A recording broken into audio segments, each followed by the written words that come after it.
Ah, habíamos sacado la suma de todos ellos y lo dividíamos entre el número de personitas que nos dio la muestra y decíamos que la esperanza de X era de 19.72.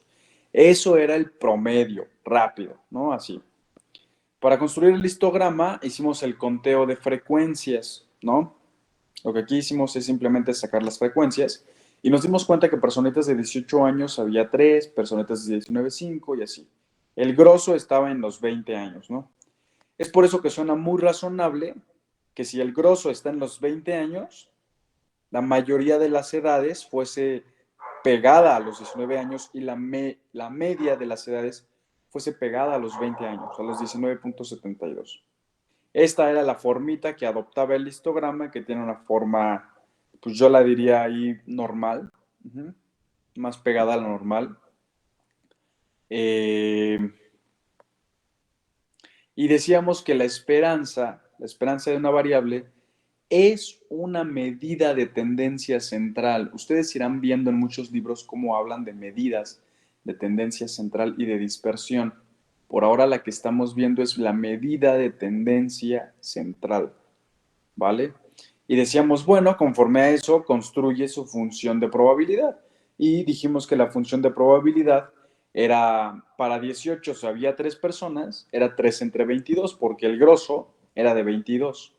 Entonces, así al sumar cada uno de ellos, me iba a dar 1, ¿no? Todos los numeradores en suma dan 22, entonces la suma de todos ellos me iba a dar 1. Y explicamos cuándo es que yo digo que 0 o qué significa en otro caso. Y ya dijimos que, bueno, eran edades que pues ni siquiera existían en el salón.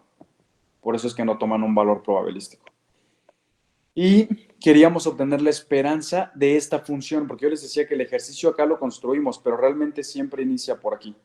Les dan a ustedes la función y ustedes obtienen la esperanza. Entonces de aquí decíamos, bueno, ¿cómo se les ocurre que podemos obtener el valor medio? Ajá, con pura razonabilidad. Y ustedes bien me dijeron, bueno, pues toma los 18 que tienes, ajá, cada una de las X, multiplícala por el número de veces que sale, que sería lo mismo que sumar ese número de veces y divídelo entre 22, que es exactamente lo mismo que hiciste arriba, solo que aquí lo estás haciendo con orden, porque primero vas con el 18, luego con el 19, luego el conteo de 20, luego el de 21 y así sucesivamente. Ajá. Y entonces habíamos dicho que esto, ajá, se podía representar como que esta es la X y esta es la P de X. Este es X y esta es la probabilidad y este es X y esta es la probabilidad y así sucesivamente. ¿Sí? Y decíamos, bueno, ¿cómo podemos generalizar esta fórmula? ¿Alguien sabe cómo la podemos generalizar? No sería, profe, como, digo, no sé, eh, la suma, o sea, como... Correcto. Para empezar, sabemos ahí que tenemos una suma, ¿no? Porque es algo discreto. Entonces, estamos sumando las cosas. Adelante. La suma de f de x, f de x. No. Lo que No estamos sería, sumando. Ajá. ah, yo estaba, bueno, yo lo puse como de la suma de n hasta el contador inicial igual a 1, donde pues x es, bueno, x sub i por p de x sub i igual a x. O sea, la probabilidad Mm, de... Ajá. sí, exacto. Ese me suena correcto. Hay que intentar generalizarlo, ¿va? Entonces, sabemos que tenemos una suma. Cada uno de estos numeritos es la X, ¿no? Que la X es la variable aleatoria de la edad. Entonces, aquí iría la X. Y cada uno de estos numeritos es la probabilidad de dicha X. Ajá. Entonces, esta es la probabilidad de que X sea igual a X. ¿Sí? Y normalmente esta suma, los límites, en este caso los límites podríamos especificarlos, ¿no? Y poner, no sé, si definimos que el 18 es la x1, el 19 es la x2, ponemos desde n igual a 1 hasta 5, porque hay 5 edades, ¿no? Cosas así. Pero normalmente a esta suma se le pone para todo o sobre todo X. Ajá. O para todo X. Esos son los límites de la suma, lo cual te hace unos límites muy generales, porque te dice, para cualquier ejercicio que tú estés haciendo, considera todas las variables de X, absolutamente todas. ¿Sí? Y entonces, a ver, alguien que pudiese ayudarme en la calculadora a hacer esta cuenta que viene arriba. Esta mera. La que dice 18 multiplicado por 3 entre 22, más 19 multiplicado por 5 entre 22 y así sucesivamente. ¿Cuánto les da? 19.72. 19.72. Y si se fijan, esto es exactamente lo mismo que traemos aquí arriba. ¿Sí? Entonces, primer resultado cuando hablamos de esperanzas, la esperanza de X es igual a la suma de la X por la función de X. Así se lee X por P de X, es X por su función. ¿Sí? Para todas las X. ¿Sí? Este es el primer resultadito que tenemos y esta es la primera fórmula que tenemos. Si ustedes vieron el video de Luis Rincón o checaron su libro, se van a dar cuenta que es esta fórmula la que aparece. ¿Sí? Ok, Sí, nada y más a ver, adelante. no, nada que en vez de P de X, Luis Rincón lo pone como la función de probabilidad de X. Y ya, pero es lo Sí, mismo. sí, exacto. Recordemos que esta función es general. Esa función de probabilidad de X aplica para las dos, pero yo sé que para el lado discreto, yo le llamo probabilidad de XX. Y para el lado continuo, yo le llamo función de X, ¿no? Pero es exactamente lo mismo. Aquí estamos particularizando de esta para esta, ¿no? Cuando veamos la otra, obviamente le pondremos esta. La parte de las continuas le pondremos esta. Pero en general, la fórmula general es, sí, suma o integral de todas. Que en realidad ya después verán un tema mucho más complejo en procesos estocásticos. Se darán cuenta que siempre es la suma, porque a fin de cuentas sabemos que la integral es una suma, ¿no? Entonces siempre es la suma realmente. Ok. ¿Hay alguna duda de cómo obtuvimos esa funcioncita del ejercicio anterior, de lo que significa la esperanza para una distribución, ¿cómo se llama?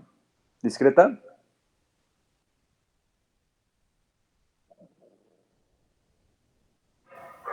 Sí, profe. ¿No? Bueno. A ver, vamos a intentar. A ver, denme un segundito.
Supongamos que tenemos una variable aleatoria.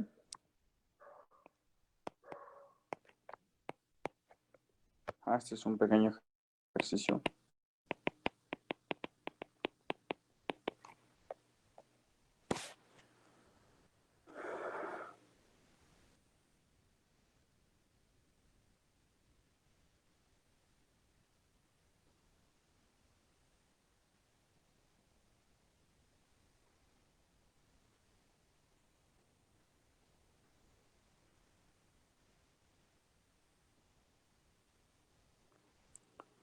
Donde la probabilidad de X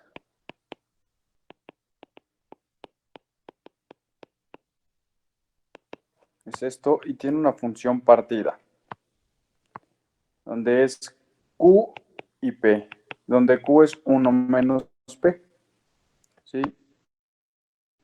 Para una X igual a 0 y para una X igual a 1.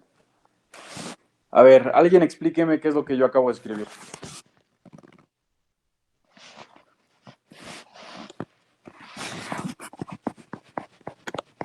¿O en dónde puedo yo encontrar este tipo de ejemplos?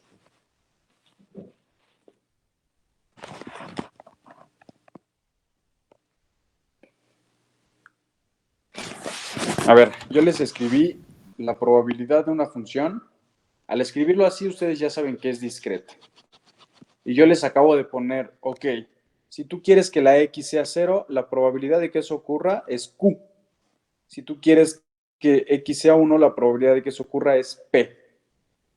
Pero te acabo de dar la pista de que Q es el complemento de P.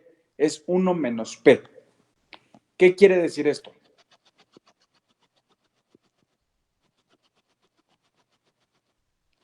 ¿Qué quiere decir que yo tenga Q y P? Pero que la Q a su vez es 1 menos P. Es el complemento. ¿Qué quiere decir?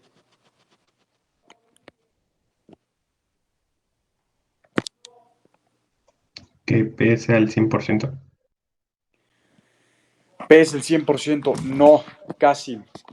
Pero lo que quiere decir es que de mi universo, que es el 100%, solo van a existir dos posibilidades, o P o Q. ¿Por qué? Porque yo sé que en una función de distribución, si yo sumo Q más P, ¿cuánto debería de ser eso para que ésta cumpla con ser una función de distribución? 1. 1, exacto. Yo tengo que sumar todo lo que hay ahí para que sea esa función de distribución. Esto es 1, ¿sí? Y entonces, a ver, a mí me está diciendo que la Q es 1 menos P más la P. ¿Están de acuerdo? Dice que esto es 1. Si yo desarrollo, esto es 1 menos P más P igual a 1. Se eliminan las P's y queda 1 igual a 1. Lo que quiere decir es que solo tienes de dos sopas, P o Q, punto. Y cada una de ellas es una probabilidad. ¿Están de acuerdo? Este tipo de ejemplos y letras en probabilidad son muy comunes. En probabilidad, de hecho, todo es P y Q, absolutamente todo. Cuando no sabes la probabilidad de algo y quieres obtenerla en función de algo, siempre se pone P y Q. Alguien deme un ejemplo de cuándo ocurre esto.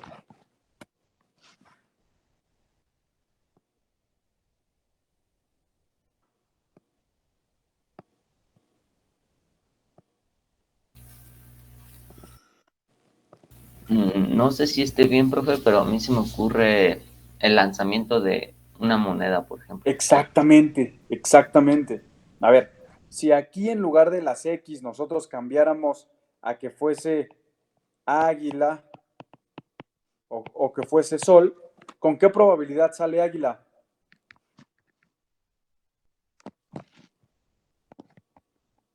Con 50%, ¿no? Listo, 0.5. ¿Y con qué probabilidad sale sol? Igual. Ok. Y esto suma 1, ¿no? Ok. Sí. Vamos a suponer que ustedes y yo echamos un volado en este juego, pero que hay una tranza por ahí. Águila tiene una probabilidad más grande de salir, por eso es que yo siempre elijo águila. Y tiene una probabilidad del 0.6 de salir. ¿cuánto tendría Sol? El 4. 0.4. Forzoso, ¿no? ¿Por qué? ¿Cómo adivinaron ese 0.4? Porque entre las dos deben sumar 1 y ya solo Exacto, queda. porque no hay de otra. O sale Águila o sale Sol. ¿Cuál es el otro resultado? Que caiga parada, pero eso es casi imposible, ¿no? Son los únicos dos resultados. O pasa uno o pasa otra cosa. Entonces este debe ser 0.4. Y viceversa. Si yo digo, no, ¿sabes qué? Yo sé que la tranza está en el Sol, porque aquí tiene 0.55 de salir. ¿Cuánto tendría en el Águila? El 45. Exacto, 0.45. Entonces se dan cuenta que uno es complemento del otro. ¿Sí o no? Sí. Ok. A esto se le llama algo, lo voy a repetir, según yo ya se los había dicho, se le llama dicotómico. ¿Qué es algo dicotómico?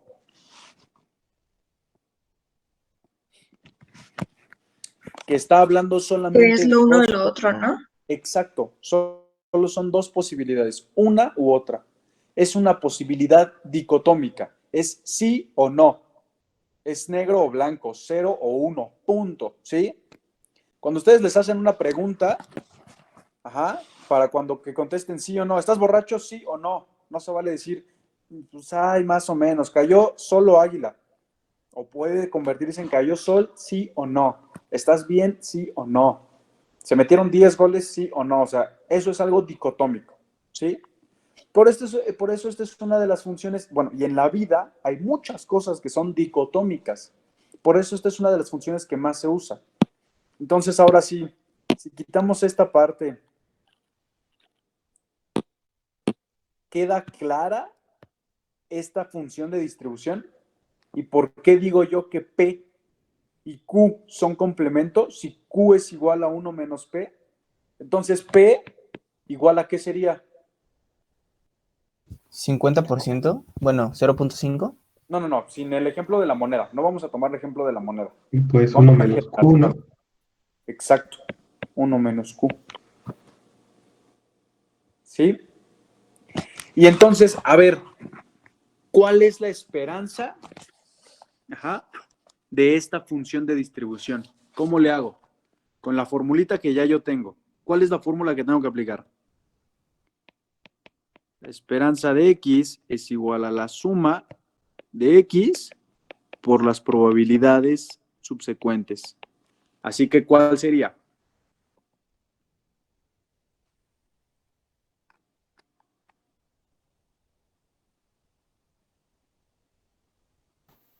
A cada una normalmente se le asigna un nombre. Se le llama pérdida o fracaso, ¿sí? Y este sería el éxito.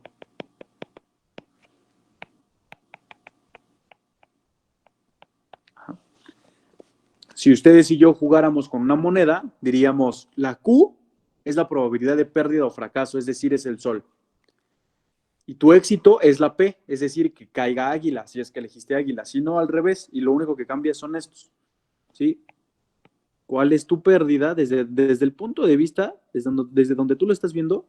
¿Cuál es tu pérdida y cuál es tu fracaso? ¿Sí? Entonces, ¿cuál sería la esperanza?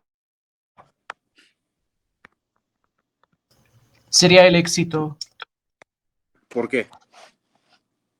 porque como en la pérdida x es igual a 0, al multiplicarlo por q, pues se queda igual a 0. Ok, entonces vamos con X, y entonces es 0 multiplicado por Q, más X, que es 1 multiplicado por P, es igual a 0 por Q es 0, más 1 por P es P. Esto es P. Entonces, se dice que la esperanza de esta variable es P. Ya encontramos la esperanza, ¿no? Este pequeño modelito, fíjense, mucha atención aquí, es la distribución Bernoulli. Muy famosa, la van a usar toda, absolutamente toda su vida de actuarios. Toda. es toda. De esta manera es que se modela catastróficamente, de este modelo es que se modelan los seguros, las fianzas, ayuda en las pensiones, ayuda bastante en cuestiones de inversiones, caminatas aleatorias. Ajá. La distribución de bolsa, las gráficas de bolsa tienen esta forma, después veremos por qué. Ajá.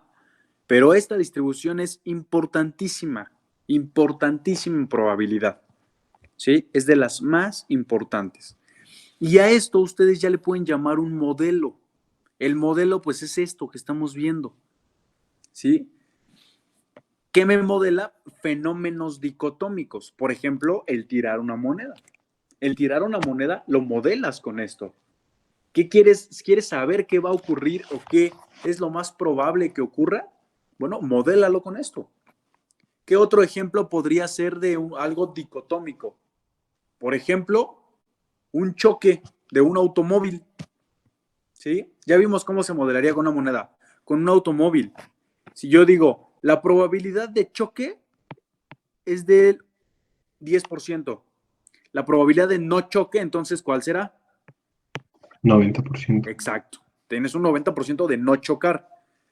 Pero eso te implicaría, si tú chocas, X sería, tú como aseguradora vas a perder 10 pesos. Pero si no choca, tú como aseguradora vas a ganar 2 pesos. ¿Por qué? Porque es la prima. Ah, bueno, pues sacas la esperanza al final. Ajá. Entonces obtienes la esperanza de X y haces tu modelito 0.1 multiplicado por menos 10 más 0.9 multiplicado por 2. ¿Cuánto es esto?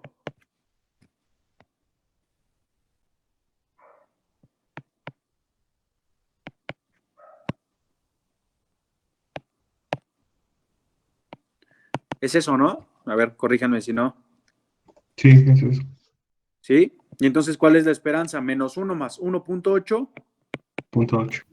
¿Qué quiere decir este punto 8? Es a lo que tiende, ¿no?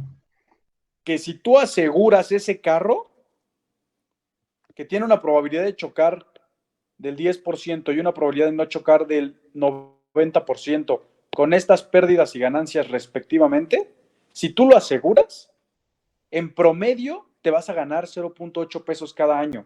Tú dices, pero ¿cómo me puedo ganar 0.8 pesos cada año si realmente yo le cobro un peso de prima? O sea, yo nunca voy a poder ganarme 0.8, sí, pero eso es a la larga. Una esperanza siempre es a largo plazo. Esta esperanza quiere decir que tú vas a tener ganancias esperadas por 0.8 el siguiente año. Pero si esto tú lo haces a 10 años, por ejemplo, esto lo multiplicas por 10 y te dice que a ti te va a dejar 8 pesos. Y eso sí se puede, ¿sí? Porque durante esos 10 años a veces vas a pagar, a veces vas a recibir, a veces vas a hacer 1000 cosas, pero al final el promedio es 8. Tú vas a recibir 8, punto. ¿Sí? Esa interpretación de la esperanza también es un tema que vamos a ver más a detalle, pero bueno, si no hay dudas, lo dejamos para la siguiente clase y por favor investiguen todo acerca de esta hermosa distribución, de la distribución Bernoulli, y por favor que no se les olvide, ¿ok?